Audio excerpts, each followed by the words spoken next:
Okay, this is the second video for the normal distributions, as I spoke about in the previous one, using the calculator to solve them. Unfortunately, at home, evidently, I can't access the calculator emulator. It looks for a license at school. So I'm just going to explain it and show you the instructions basically for it. So it's very brief, but here's a question as an example.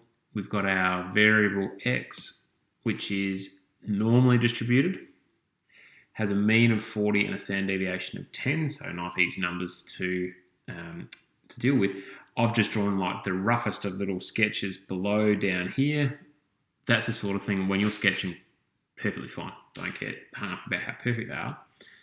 But these questions are different to the ones in the previous section where it was nice numbers, as in nice amounts like between 30 and 40 or between 20 and 70 or things that we could read off of the graph. These ones are just going to be somewhere within it. So the first one says, what's the probability of being 37 as the lowest and 48 as the highest? So somewhere between 37, which is like, here, and 48, so here. So something, like this sort of area here, but it doesn't have a nice point here in terms of standard deviation. So what do we do to put it to the calculator?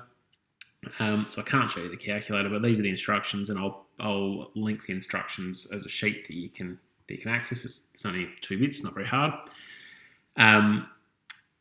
The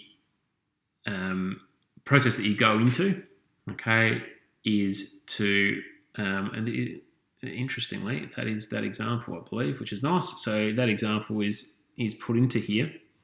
We hit the second and then the VARS, all right, because above that says distra for distribution, okay, and that brings up an option to be able to select some different distributions. The one we want is normal cumulative density function, is what CDF stands for, but that's the one we want to use.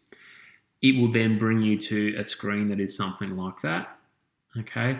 And it's a simple process of entering in 37 as my low, 48 as my upper, our mean is 40, and our standard deviation is 10, okay? Pull that in, enter it, okay? Now we scroll down to paste down here, okay? Press enter and then enter again, and it should display the result in your normal screen. It tells us what that probability is. So we're not required to go back and deal with the integrals like we have been doing, partly because trying to do the integral of that ugly function we saw in the last video is not going to be very time efficient and then difficult and to be able to solve. The calculator does all the work for us. Okay, so we can go in and put them in. If I was going to do this, and this is the part that I just wanted to add, all right, if we have these ones, these two here, there's a difference in that we don't have a upper and lower value. This one says, this one here says that the variable is going to be greater than 45. Okay, so what we want for that one is anything in this area here. The challenge we've got is we remember that this goes all the way out to infinity. Now, you can't put infinity into a calculator. You can't say, well, a value as big as infinity into the calculator.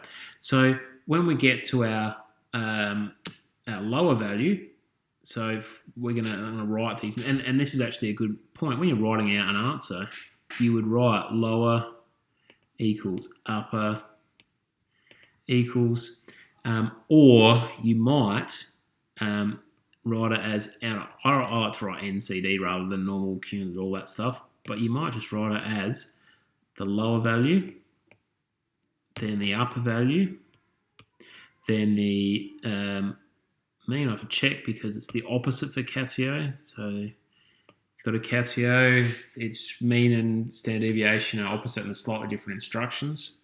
But I think we went through that, and I think you'd be okay to find that. But for this question here, the second one, it's looking for any value that's greater than 45. So a lower would be 45. The value you want to put in for your upper is e to the 99. Effectively, what does that mean? It's like 1 by 10 to the 99. ridiculously, massively huge number. Now, in reality, you could just fill the screen with 9s or something like that, because if you did that, what would happen is that you'd be saying, it's all the way up this way, past 70 up to thousands and thousands and thousands. Think about how many standard deviations that's going to be past that, meaning what the probability is likely to be, how much area is really going to be in there. But as a matter of sort of, accuracy as much as anything, then we should put a value like this in as our upper. Okay? And then we would just have mean equals 40, standard deviation equals 10, and enter it and solve it. Okay? Finally, this one here, which is saying that the value is less than 26. So in this case, we're going to be down in this space down here. Okay? So our lower value is down this end. Okay? And so we always add our lower point in first. So we will put in not e to the 99.